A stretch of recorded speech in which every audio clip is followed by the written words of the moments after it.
for sure, food security. And why do I say this? We get briefings from the IMF and World Bank twice a year. We, meaning the Secretary General and all UN chief executives in a closed room. We talk about global economics, global politics, insecurity, terrorism, the group. We had a briefing this year that was an eye-opener. The IMF was looking at the world 20 years from now. Where will be the population centers, the growth centers, the expenditure centers around the world? And here are numbers they gave us. They predict that in 20 years, you're going to have about 2 to 3 billion people moving into the middle and higher income brackets in emerging economies, mainly in Asia. And so they decided to disaggregate that. Where would be these locations? And they said, okay, let's take food. Let's leave out all the other consumers. Let's just take food. What will these people be consuming in 20 years? And they said, we compare that with Japan, Korea, and others when they made that transition, when their income levels hit $3,000, $5,000, $6,000 per head. What was the consumption pattern? So they went in, broke it down. Food, proteins. How do we produce? Where will be the production centers? So conclusion. They said to us in the briefing, the days of cheap energy are gone. The days of cheap food are gone. They said, but you know something? That population, 2-3 billion, with purchasing power, they're going to need more televisions, more refrigerators, more of everything. So huge commodity demand. And the guy said, meanwhile, we have this other story of Africa hitting 1.4 billion people by 2030, about 2 billion, 2.5 billion by 2050. By 2030, over half of them in cities. Young men and women looking for jobs. Not enough energy to power those economies. That migration is preceding industrial transformation in those economies. In other parts, you had the industrialization moving, people moving into this. This one is preceding. So you see it in Freetown, you see it in Lagos and in Addis. What are we going to do? Will they afford food? Anyway, that's the context we are. That's why I believe this work is important. I put this team together about 4 or 5 years ago because I had people talking about food security in the old style. These economies in Africa have to deal with food security, jobs, urbanization all at once today. And then you have the big risk multiplier, climate change. Messing up everything, all the predictions, business as usual. Yields will go down by 50%.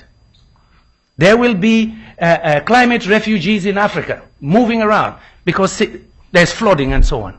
How do you as a government deal with all of this today? If we just look at food security as just increasing production on the farm, you need to link farmers to markets. You need to have food distribution systems in the cities. You need to feed that population, but you need to create jobs. The Arab Spring is about jobs. I did a piece in March in Project Syndicate with the Minister of Trade and Industry of South Africa. We called it South of the Revolution.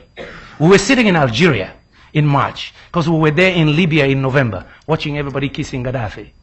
And then in March we found ourselves there. And we said, could this happen down south? So we wrote this piece and we wrapped this together. Agribusiness, jobs, and beneficiation, they call it in South Africa, adding value. So this book is about value addition. How do we begin to add value to Africa's production? To create jobs and wealth? How do we change the discussion in Africa from just poverty reduction to wealth creation? Because then you talk about competitiveness. Then you talk about trade. Then you talk about productivity and infrastructure. So it is that holistic approach that we really advocate for. A few years ago, this was the first report we did with Paul Collier and his colleagues at the Center for the Study of African Economies. The title is Industrial Development 2009, Development Report, Breaking in and Moving Up, looking at the bottom billion. Here we argue a lot about structural change, helping these economies move into labor-intensive production systems, which means you need the infrastructure, which means you need energy source.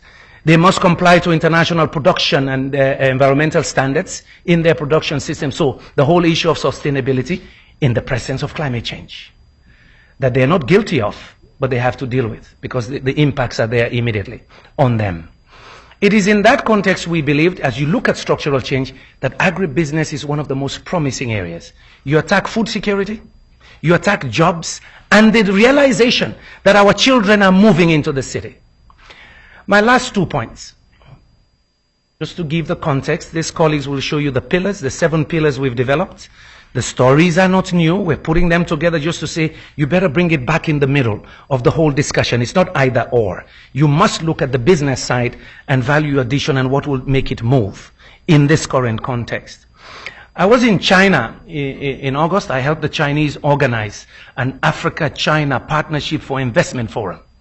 In the middle of my speech, I stopped right at 7 minutes into the speech, and I stopped. And I said, I'm not going to read the official text anymore. I want to talk to you about the African dream, which is the subject of a new op-ed I'll release soon.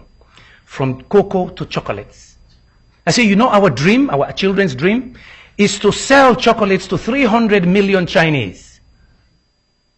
I'm not going to compete with Nestle or Cadbury. I just need 300 million middle-class Chinese to buy finished products from Africa. That's the dream. It's not to sell you cocoa, iron ore, and bauxite anymore. If that's the new market, it's the same thing we've done 600 years, and we're the poorest of the poor. Commodity trade makes you poor. Every nation has been able to do structural transformation, add value, industrialize, move up the ladder to create wealth. So it's not just that missionary thing of giving aid. It's about business models that will make agribusiness happen, and what would it take? It's about energy access and infrastructure to link markets and compliance to standards. Very crucial in today's situation. So I was surprised. I got an applause in China. I said by saying in Sierra Leone we're very lucky. You know, in the last 2 years we discovered oil. We discovered one of the 10 largest deposits of iron ore. And guess what? Thanks to WikiLeaks, we know we have uranium too.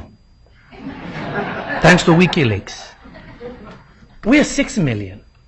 I say to Sierra Leoneans, you don't need aid from anybody in 10 years. You should be wealthy. Our children should be proud to come back and have real jobs, not charity. That's what we're talking about in this book. To take this discussion back, that our dream in Africa is not to sell cotton. To do cocoa, you pick it from the tree, you put it in the sun, it dries up. That's old-fashioned. That's 100 years ago. Today we want to make chocolates. We want to make garments. And yes, if we can, we want to make aluminum too. Thank you very much.